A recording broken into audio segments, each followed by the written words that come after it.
Hi hello welcome back to my YouTube channel Meena Shivu. ಎಲ್ಲೋ ತೋರಿಸ್ತಾ ಇದ್ದಾರೆ ಅಂತ ಅಂದ್ಕೊಳ್ತೀರಾ? ಎಸ್, ನಾನು ಶಾಪ್ ಕಡೆ ಬಂದಿದ್ದೀನಿ. ಸೊ ಶಾಪಿಂದನೇ ಇವಾಗ ವಿಡಿಯೋ ಮಾಡ್ತಾಯಿದ್ದೀನಿ. ಏನು ಅಂತ ಹೇಳಿದರೆ, ಇವತ್ತಿನ ಈ ವಿಡಿಯೋದಲ್ಲಿ ಈಗಾಗಲೇ ನೀವು ತಮ್ಮನೇಲಿ ನೋಡಿಬಿಟ್ಟು ಗೊತ್ತಾಗಿರುತ್ತೆ ನಿಮಗೆ, ತುಂಬ ಇಂಪಾರ್ಟೆಂಟ್ ಆಗಿರುವಂಥದ್ದು, ಸಾಕಷ್ಟು ಜನರಿಗೆ ಗೊಂದಲ ಆಗುವಂಥದ್ದು. ನನಗೆ ಕೂಡ ಹಾಗೆ ಆಗ್ತಿತ್ತು. ಕೆಲವೊಂದು ಸಾರಿ ಬೇಸಿಗೆ ಸಮಯದಲ್ಲಿ ನಮ್ಗೆ ಕಳಸಕ್ಕೆ ಪೂಜೆಗೆ ಅಂತ ಇಟ್ಟಿರುವಂಥ ಕಾಯಲ್ಲಿ ಬಿರುಕು ಬಂದಿರುತ್ತೆ. ಸೊ ಆ ಥರ ಬರಬಾರ್ದು, ಅಶುಭ, ಹಾಗೆ ಹೀಗೆ ಅಂತ ಹೇಳ್ತಿರ್ತಾರೆ. ಸೊ ಹಾಗೇ ನನಗೆ ಸಿಕ್ಕಾಪಟ್ಟೆ ಭಯ ಆಗ್ತಿತ್ತು. ಯಾಕೆಂದರೆ ಈ ಥರದ್ದೆಲ್ಲ ಆದಾಗ ಅಯ್ಯೋ ಯಾಕೆ ಈ ಥರ ಆಯಿತು ಅಂತ. ಬಟ್ ಕೆಲವೊಂದು ಕಡೆ ನಾನು ಕೇಳಿದಾಗ ಹೇಳ್ತಾ ಇರುವಂಥದ್ದು, ಪೂಜೆಗೆ ಇಡುವಂಥ ಕಾಯಿ ಏನಿರುತ್ತಲ್ವ, ಅದನ್ನು ನಾವು ನೋಡಬೇಕು. ತುಂಬ ನೀರು ಇರಬಾರ್ದು, ಹಾಗೆ ತುಂಬ ಒಣಗಿದ್ದು ಇರಬಾರ್ದು. ಆ ಥರದ ಕಾಯನ್ನು ಪೂಜೆಗೆ ಇಟ್ಟರೆ ಈ ಥರದ್ದೇನು ಪ್ರಾಬ್ಲಮ್ ಆಗಲ್ಲ ಅಂತ. ಬಟ್ ಬೇಸಿಗೆ ಸಮಯದಲ್ಲಿ ಆಬ್ವಿಯಸ್ಲಿ ಏನಾಗುತ್ತೆ, ಸ್ವಲ್ಪ ಬಿರುಕು ಬಂದಿರುತ್ತೆ. ಅದಕ್ಕೆ ಬಿಟ್ಟಿರೋದು ಅಂತ ಕರಿತೀವಿ. ಸೊ ಆ ಥರ ಬಂದರೆ ಅಶುಭ ಅಂತ ಹೇಳ್ತಾರೆ. ಇನ್ ಕೇಸ್ ಆ ಥರದ್ದು ಕಂಡು ಬಂತು ಅಂತ ಅಂದರೆ ಅದು ಬೇಕಂತ ಆಗಿರುವಂಥದ್ದಂತೂ ಅಲ್ಲ. ಸಾಮಾನ್ಯವಾಗಿ ಪರಿಸರದಲ್ಲಿ ಬದಲಾವಣೆ ಆದಾಗ, ಬಿಸಿಲಿದ್ದಾಗ ಮಾತ್ರ ಬಂದಿರುತ್ತೆ. ಬಟ್ ಮಳೆಗಾಲದಲ್ಲಿ, ಚಳಿಗಾಲದಲ್ಲಿ ನಾವು ನಮ್ಮದು ತೆಂಗಿನಕಾಯಿ ಏನಿರುತ್ತೆ ಆ ಥರದ್ದೆಲ್ಲ ಬರಲ್ಲ, ಅಂದರೆ ಬಿರುಕು ಬಂದಿರಲ್ಲ. ಬಟ್ ಬೇಸಿಗೆ ಸಮಯದಲ್ಲಿ ಅಷ್ಟೇ ಬಂದಿರುತ್ತೆ. ಹಾಗಾದರೆ ಅದು ಪರಿಸರದ ಮೇಲಿನ ಪ್ರಭಾವ ಅಂತ ಹೇಳ್ಬೋದಲ್ವಾ?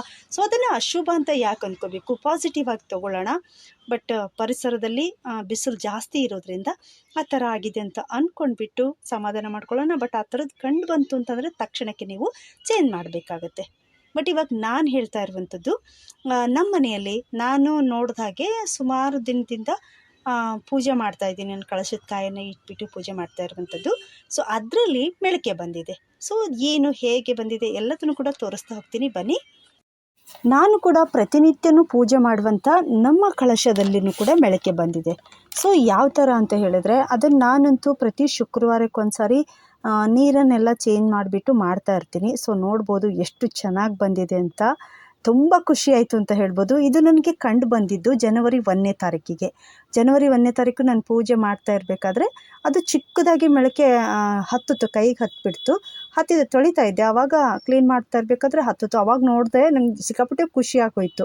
2026ರಲ್ಲಿ ಮಿರಾಕಲ್ ಅಂಥೇಳಿ, ಅಂದರೆ ಈ ಥರ ಮೆಳಕೆ ಬಂತು ಅಂತ ಹೇಳಿದರೆ ಮನೆಯಲ್ಲಿ ಸುಖ, ಶಾಂತಿ, ಸಮೃದ್ಧಿ ಜೊತೆಗೆ ನೀವು ಅಂದ್ಕೊಂಡಿರುವಂಥ ಕೆಲಸ ಆಗುತ್ತೆ.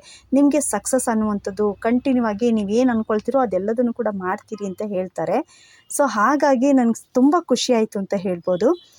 ನಾನು ಇದನ್ನು ನಿಮಗೆ ಮೊದಲೇ ತೋರಿಸ್ಬೇಕು ಅಂತ ಅಂದ್ಕೊಂಡಿದ್ದೆ. ಬಟ್ ಆದರೆ ಅದು ತುಂಬ ಚಿಕ್ಕದಿತ್ತು, ನಿಮಗೆ ಕಾಣಿಸಲ್ಲ ತೋರಿಸ್ಲಿಕ್ಕೆ ವಿಡಿಯೋದಲ್ಲಿ ಅಂತ ಹೇಳಿಬಿಟ್ಟು ಇವಾಗ 1 ತಿಂಗಳು ಮೇಲೆ ಆದಮೇಲೆ ನಾನು ಅದು ವಿಡಿಯೋ ಮಾಡ್ತಾಯಿದ್ದೀನಿ.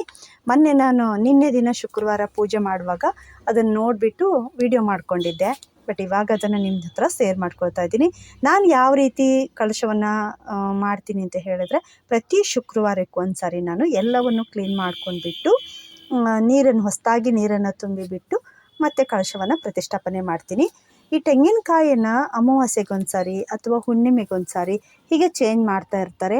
ಹಾಗೆಯೇ ಅವರಿಗೆ ಒಬ್ಬೊಬ್ಬರು ಮನೆಯಲ್ಲಿ ಕಂಟಿನ್ಯೂ ಆಗಿ ಒಂದೇ ತೆಂಗಿನಕಾಯಿನೂ ಇಟ್ಟು ಪೂಜೆ ಮಾಡುವಂಥವ್ರು ಇರ್ತಾರೆ. ಬಟ್ ನಾನು ಆ ಥರ ಮಾಡಲ್ಲ. ಪ್ರತಿ ಅಮಾವಾಸ್ಯೆಗೊಂದ್ಸಾರಿ ಕಾಯನ್ನು ಚೇಂಜ್ ಮಾಡ್ತಾನೆ ಇರ್ತೀನಿ. ಯಾಕೋ ಗೊತ್ತಿಲ್ಲ, ಇವಾಗ ಒಂದು 3 ತಿಂಗಳಿಂದ ನನಗೆ ಆ ಕಾಯನ್ನು ಚೇಂಜ್ ಮಾಡಬೇಕು ಅಂತ ಅನಿಸೇ ಇಲ್ಲ. ಮಾಡಬೇಕು ಅಂತ ಹೇಳಿ ಹೊಸದೊಂದು ತೆಂಗಿನಕಾಯನ್ನು ತರಿಸಿಟ್ಕೊಂಡಿರ್ತಿದ್ದೆ ಚೇಂಜ್ ಮಾಡಬೇಕು ಅಂತ. ಬಟ್ ಮಾಡುವಾಗ ನನಗೇನಾಗ್ತಿತ್ತು ಅಂತ ಅದು ನನಗೆ ಗೊತ್ತಿಲ್ಲ. ಬಟ್ ಆದರೆ ಪೂಜೆ ಮಾಡಿಬಿಡ್ತಿದ್ದೆ. ನಾನು ಪೂಜೆ ಮಾಡಿದ್ಮೇಲೆ ಅಯ್ಯೋ ಪೂಜೆ ಮಾಡಿಬಿಟ್ನಲ್ಲ, ಮತ್ತೆ ಹೇಗೆ ತೆಗಿಯೋದು, ಬೇಡ ಬಿಡು ಈ ವಾರ ಇರಲಿ, ನೆಕ್ಸ್ಟ್ ಮುಂದಿನ ಅಮಾವಾಸ್ಯೆಗೆ ಮಾಡೋಣ ಅಂತ ಅಂದ್ಕೊಂಡು ಹೀಗೆ ಬಂದೆ. ಒಂದು 3 ಅಮಾವಾಸ್ಯೆ ಅದೇ ಥರ ಆಯಿತು ಅಂತ ಹೇಳ್ಬೋದು. ಆ ಥರ ಆದಮೇಲೆ ಅದು ಇವಾಗ ಜನವರಿ 1ನೇ ತಾರೀಕಿಗೆ ಮೆಳಕೆ ಬಂದಿರೋದ್ರಿಂದ ಅದನ್ನೇ ಕಂಟಿನ್ಯೂ ಮಾಡ್ತಾಯಿದ್ದೀನಿ. ಬಟ್ ಇದು ತುಂಬ ಶುಭ ಸೂಚನೆ ಅಂತ ಹೇಳ್ತಾರೆ. ಫಲ ಅಲ್ವಾ, ತುಂಬ ಒಳ್ಳೆಯದು, ಕಲ್ಪವೃಕ್ಷ, ಹಾಗಾಗಿ ತುಂಬಾ ಒಳ್ಳೆಯದು ಅಂತ ಹೇಳ್ತಾರೆ. ಇದನ್ನು ನಾವು ಏನು ಮಾಡಬೇಕು ಅಂತ ಅನ್ನುವಂಥದ್ದು ತುಂಬ ಇಂಪಾರ್ಟೆಂಟ್. ಅದನ್ನು ಕರೆಕ್ಟಾಗಿ ಪೋಷಣೆ ಮಾಡಬೇಕು, ಅಂದರೆ ಬೆಳೆಸಬೇಕು. ಇವಾಗ ಅದು ಸ್ವಲ್ಪ ದೊಡ್ಡದಾದಮೇಲೆ, ತೆಂಗಿನಕಾಯಿ ಮೆಳಕೆ ಸ್ವಲ್ಪ ದೊಡ್ಡದಾದಮೇಲೆ ಗರಿ ಬೀಳೋ ಹೊತ್ತಿಗೆ ನಾವು ಮನೆ ಒಳಗಡೆ ಇಟ್ಕೊಂಡ್ರೆ, ಯಾವುದೇ ಸಸಿ ಬೆಳಿಬೇಕು ಅಂತ ಹೇಳಿದರೆ ಸೂರ್ಯನ ಒಂದು ಬಿಸಿಲು, ಸೂರ್ಯನ ಕಿರಣ ತುಂಬಾ ಇಂಪಾರ್ಟೆಂಟ್ ಆಗುತ್ತೆ. ಹಾಗಾಗಿ ನಾನು ಏನು ಮಾಡಬೇಕು ಅಂತ ಅಂದ್ಕೊಂಡಿದ್ದೀನಿ ಅಂತಂದರೆ, ಇನ್ನೊಂದು ಸ್ವಲ್ಪ ದೊಡ್ಡದ ಮೆಳಕೆ ಆದಮೇಲೆ ಅದು ಗರಿ ಬಿಡೋ ಅಷ್ಟೊತ್ತಿಗಿಂತ ಮುಂಚೆನೇ ಆವಾಗ ಒಂದು ಸ್ವಲ್ಪ ಮಣ್ಣನ್ನು ಹಾಕಿಬಿಟ್ಟು ಒಂದು ಬಕೆಟಲ್ಲೋ ಅಥವಾ ಒಂದು ಪಾಟಲ್ಲೋ ಅದನ್ನು ನೆಡಬೇಕು ಅಂತ ಅಂದ್ಕೊಂಡಿದ್ದೀನಿ. ನೆಟ್ಟು ಹೊರಗೆ ಇಡಬೇಕು ಅಂತ, ಬಿಸಿಲಿನ ಕಿರಣಗಳು ಬೀಳೋ ಥರ ಅದನ್ನು ಇಡಬೇಕು ಅಂತ ಅಂದ್ಕೊಂಡಿದ್ದೀನಿ. ಆ ಥರ ಇಟ್ಟರೆ ನೀಟಾಗಿ ಬೆಳೆಯುತ್ತೆ ಅಂತ, ಸಮೃದ್ಧಿಯಾಗಿ ಬೆಳಿಬೇಕು. ಸೊ ಈ ಥರ ಮೊಳಕೆ ಹೊಡೆದಿರೋಂಥ ಕಾಯಿನ ಏನು ಮಾಡಬೇಕು ಅಂತ ಹೇಳಿದರೆ, ನಿಮ್ಮ ಮನೆಯಲ್ಲಿ ಏನಾದರೂ ಜಾಗ ಇತ್ತು ಅಂತಂದರೆ ಅದನ್ನು ನೆಟ್ಬಿಟ್ಟು ಪೋಷಣೆ ಮಾಡಬೇಕು. ಇನ್ ಕೇಸ್ ನಿಮಗೆ ನೆಡ್ಲಿಕ್ಕೆ ಆಗ್ತಾ ಇಲ್ಲ ಅಂದರೆ, ನಿಮ್ಮ ಮನೆ ಹತ್ರ ಪ್ಲೇಸ್ ಇಲ್ಲ, ಅದನ್ನು ಪೋಷಣೆ ಮಾಡೋಕ್ಕಾಗಲ್ಲ ಅಂದರೆ, ಆ ಗಿಡವನ್ನು ನಾನು ಹಚ್ಲಿಕ್ಕೆ ಆಗಲ್ಲ ಅಂತ ಅಂದ್ಕೊಂಡ್ರೆ ನಿಮ್ಮ ನಿಯರೆಸ್ಟ್ ಇರುವಂಥ ಯಾವುದಾದ್ರೂ ದೇವಸ್ಥಾನಗಳಿಗೆ ಅದನ್ನು ದಾನ ಮಾಡಬೇಕು. ಅಲ್ಲಾದರೂ ನಡ್ತಾರೆ, ಅಥವಾ ನಿಮ್ಮ ನೆಚ್ಚಿನ ದೇವರು ಇರ್ತಾರಲ್ವ, ಸೊ ಅಲ್ಲಿಗಾದರೂ ಕೊಡ್ಬೋದು. ನಿಮ್ಮ ಮನೆ ದೇವರಿಗಾದ್ರೂ ನೀವು ಆ ಗಿಡವನ್ನು ಕೊಡ್ಬೋದು. ಒಟ್ಟಿನಲ್ಲಿ ಆ ಗಿಡ ಅಂದರೆ ಈ ಫಲ ಏನಿದೆಯಲ್ಲ, ಇದು ಯಾವುದೇ ಕಾರಣಕ್ಕೂ ಹಾಳಾಗಬಾರ್ದು. ಆ ಥರ ನೋಡ್ಕೊಳ್ಳೋವಂಥ ಜವಾಬ್ದಾರಿ ನಮ್ಮದಾಗಿರುತ್ತೆ. ನಿಮ್ಮ ಮನೆಯಲ್ಲಿ ಬೆಳೆಸ್ತೀರಾ ಅಥವಾ ಔಟ್ಸೈಡ್ ಬೆಳೆಸ್ತೀರಾ, ಎಲ್ಲೋ ಒಂದು ಕಡೆ ಬೆಳೆಸ್ಬೇಕಾಗತ್ತೆ. ದೇವಸ್ಥಾನಕ್ಕೆ ದಾನ ಕೊಟ್ರು ಓಕೆ. ನಾನು ಏನು ಮಾಡಿದ್ದೀನಿ ಅಂತ ಹೇಳಿದರೆ, ಇದನ್ನು ಸಂಪೂರ್ಣವಾಗಿ ಒಂದು ಬಕೆಟಲ್ಲಿ ಮಣ್ಣೆಲ್ಲ ಹಾಕಿಬಿಟ್ಟು ಬೆಳೆಸಬೇಕು ಅಂತ ಅಂದ್ಕೊಂಡಿದ್ದೀನಿ. ಮುಂದೆ ನಾನು ಅಂದರೆ ನಮ್ಮ ಮನೆ ಓಪ್ನಿಂಗ್, ಈ ಹೊಸ ಮನೆ ಕಟ್ಟಿಸ್ತಾ ಇದ್ದೀವಲ್ವ, ಸೊ ಆ ಮನೆ ಓಪ್ನಿಂಗ್ ಸಮಯದಲ್ಲಿ ಎಲ್ಲ ವಸ್ತುಗಳನ್ನು ತೊಗೊಂಡು ಹೋಗ್ತಾ ಇರ್ತೀವಿ. ಅಂದರೆ ತೊಟ್ಟಿಲಾಗಿರ್ಬೋದು, ಕೊಡಪಾನಗಳಾಗಿರ್ಬೋದು, ಮನೆ ದೇವರಾಗಿರ್ಬೋದು, ಈ ಥರ ಎಲ್ಲವನ್ನು ಕೂಡ ತೊಗೊಂಡು ಹೋಗ್ತಾ ಇರ್ತೀವಿ. ಆ ಸಮಯಕ್ಕೆ ತುಂಬಿದ ಫಲ ಅಂತ ಹೇಳ್ತಾರೆ, ಈ ತೆಂಗಿನ ಗಿಡವನ್ನು ಕೂಡ ತೊಗೊಂಡು ಹೋಗ್ತಾರೆ. ಸೊ ಹಾಗೆಯೇ ನಾನು ನನ್ನ ಮನೆಯಲ್ಲೇ ಇದನ್ನು ಬೆಳೆಸ್ಬಿಟ್ಟು ಇದನ್ನು ತೊಗೊಂಡು ಹೋಗಬೇಕು ಅಂತ ಅಂದ್ಕೊಂಡಿದ್ದೀನಿ.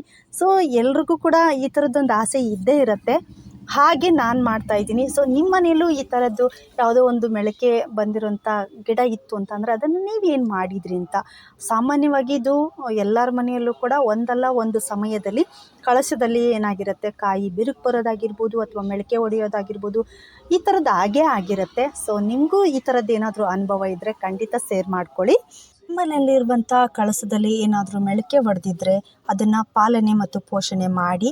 ಹಾಗೆ ನಿಮಗೂ ಕೂಡ ನಿಮ್ಮ ಮನೆಯಲ್ಲಿ ಸುಖ, ಶಾಂತಿ, ಸಮೃದ್ಧಿ ಎಲ್ಲದೂ ಕೂಡ ಕರುಣಿಸುತ್ತೆ. ನೀವೇನು ಅಂದ್ಕೊಂಡಿದ್ದೀರಾ, ನಿಮ್ಮ ಆಸೆ ಎಲ್ಲವೂ ಕೂಡ ನೆರವೇರುತ್ತೆ ಅಂತ ಅಂದರೆ ನಿಮಗೆ ಸಕ್ಸಸ್ ತುಂಬಾ ನಿಯರೆಸ್ಟ್ ಆಗಿದೆ ಅಂತ, ನಿಮಗೆ ಖಂಡಿತ ಎಲ್ಲ ರೀತಿಯಿಂದನೂ ಕೂಡ ಸಕ್ಸಸ್ ಸಿಗ್ತಾ ಹೋಗುತ್ತೆ ಅಂತ. ಹಾಗೆಯೇ ಇವಾಗ ಬೇಸಿಗೆ ಸ್ಟಾರ್ಟ್ ಆಯಿತು. ಇನ್ ಕೇಸ್ ನಿಮ್ಮ ಕಳಸದಲ್ಲಿ ಯಾವುದಾದ್ರೂ ಕಳಶದಲ್ಲಿರುವಂಥ ಕಾಯಿ ಬಿರುಕು ಬಂದಿತ್ತು ಅಂದರೂ ಕೂಡ ಅದನ್ನು ನೆಗೆಟಿವ್ ಆಗಿ ಯಾರೂ ತೊಗೊಳಕ್ಕೆ ಹೋಗಬೇಡಿ.